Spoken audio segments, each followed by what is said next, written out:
हाय students, नमस्कार। मैं Manohar Kumar origin physics classes Hilsa से आपके लिए यूनिट एंड डायमेंशन से संबंधित कुछ पॉइंट्स लेकर आए हैं। कृपया वीडियो को ध्यान से देखें और लाइक एवं सब्सक्राइब जरूर करें। तो देख रहे हैं, सबसे पहले आपको लिखा हुआ दिख रहा है भौतिक राशि। भौतिक राशि किसे कहते हैं? फिजिकल क्वांटिटी किसे कहते हैं? तो सीधे आप याद रखिएगा, वैसी भौतिक राशि या वैसी राशि जिसे मापा जा सकता है। सिंपल भाषा में आप याद रखें, जिसे मापा जा सकता है उसे भौतिक राशि कहा जाता है। जिसे माप सकते हैं, किसे माप सकते हैं? तापमान को माप सकते हैं, समय को माप सकते हैं, दूरी को माप सकते हैं, लंबाई को माप सकते हैं, विस्थापन को माप सकते हैं, त्वरण को माप सकते हैं। यानी जिसे माप सकते हैं उसे हम भौतिक राशि कहते हैं। अब यहाँ पे हम जानेंगे कि भौतिक राशि की संख्या 7 से 800 तक होती है, लेकिन जो महत्वपूर्ण भौतिक राशियां होती है केवल हम लोग उसी को जानते हैं जिसका हमें अपने जीवन में उपयोग होता है। उन्हीं सभी भौतिक राशियों के बारे में हम अध्ययन करते हैं। भौतिक राशि के प्रकार की अगर बात करें तो भौतिक राशि के मुख्य रूप से 2 ही प्रकार होता है, लेकिन एक और होता है, तीसरा भी होता है, जिसको हम पूरक भौतिक राशि कहते हैं। तो हम मुख्य रूप से पहले पढ़ते हैं मूल या आधारी भौतिक राशि। तो मूल या आधारी भौतिक राशि किसे कहते हैं? तो याद रखेंगे, वैसी भौतिक राशि जो स्वतंत्र होता है। वैसी भौतिक राशि जो स्वतंत्र होता है अर्थात दूसरे राशियों पर निर्भर नहीं रहता है, उसे मूल या आधारी भौतिक राशि कहा जाता है। मूल या आधारी भौतिक राशि की संख्या कितना होता है?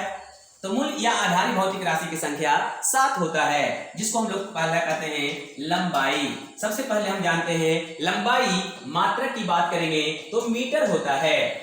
और दूसरा है द्रव्यमान। तो द्रव्यमान की अगर बात करेंगे तो द्रव्यमान का क्या होता है? किलोग्राम होता है। किलोग्राम होता है। और अगर तीसरा बात करेंगे तो समय आपका होता है, और समय का सेकंड होता है। और चौथा नंबर की बात करेंगे तो विद्युत धारा है, तो विद्युत धारा का एम्पियर होता है, एम्पियर। और है चौथा नंबर है, 5वां नंबर है तापमान। तो तापमान का आपका होता है केल्विन। तो तापमान को आप केल्विन लिख सकते हैं। और 6वां नंबर है ज्योति तीव्रता। तो ज्योति तीव्रता का मात्रक होता है कैंडेला। और अगला है आपका 7 नंबर में आता है पदार्थ की मात्रा को हम कहते हैं मोल। इस प्रकार से आपका महत्वपूर्ण मूल राशियां हैं, जिसको आप पढ़ के क्लास 11 और क्लास 12 में सहायता प्रदान कर सकते हैं, क्योंकि ये जो है प्रत्येक चैप्टर में लगभग काम आने वाले चीजें हैं। इसको हम लोग फिजिक्स का मसाला के नाम से जानते हैं। फिजिक्स का मसाला कहते हैं क्योंकि इनका अलग अलग चैप्टरों में फ्लेवर अलग अलग होता है और अलग अलग रूपों में हम इसको पढ़ते हैं। जैसे एक बार फिर से रिपीट करते हैं, हम मूल या आधारी भौतिक राशि के बारे में बात कर रहे हैं। तो वैसी भौतिक राशि जो स्वतंत्र होता है, इन जो सभी 7 को देख रहे हैं, 7 को भौतिक राशि है, इसमें किसी दूसरे की सहायता नहीं ली गई है। तो लंबाई का मीटर होता है, द्रव्यमान का किलोग्राम, समय का सेकंड होता है, विद्युत धारा का एम्पियर होता है, तापमान का केल्विन होता है, ज्योति तीव्रता का कैंडेला होता है, पदार्थ की मात्रा का मोल होता है। तो कृपया इसे 7 को याद कर लें, क्योंकि इसी के माध्यम से हम व्युत्पन्न भौतिक राशि पढ़ने वाले हैं। आपके लिए एक चुटकुला है। एक बच्चा अपने पिताजी से पूछता है कि पापा ये नल में पानी कहाँ से आते हैं?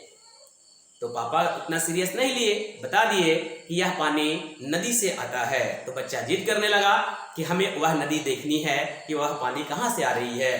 पापा बोले ठीक है, चलो नदी के पास गए, नदी के किनारे गए। बच्चा अपने पापा को नदी में ढकेल देता है। उसको इतना नहीं पता है कि क्या हो रहा है, क्या होने वाला है, बस उसको ऐसा जानना था कि आखिर नदी से पानी घर में कैसे आता है। तो अपने पापा को नदी में धक्का दे दिया, नदी में गिर गए और दौड़ता हुआ वहां से घर पे चला आया और मम्मी को आकर बोलता है कि मम्मी नल खोलो, पापा नल में आने वाले हैं। तो वीडियो अच्छा लगे तो लाइक एवं सब्सक्राइब करें। और यहाँ पे देखते हैं व्युत्पन्न भौतिक राशि के बारे में बात कर लेते हैं। तो वैसी भौतिक राशि जो मूल राशि पर निर्भर करता है, वैसी भौतिक राशि जो मूल राशि पर निर्भर करता है, उसे हम व्युत्पन्न भौतिक राशि कहते हैं। अगले वीडियो में आपको व्युत्पन्न राशि का डिटेल बताया जाएगा।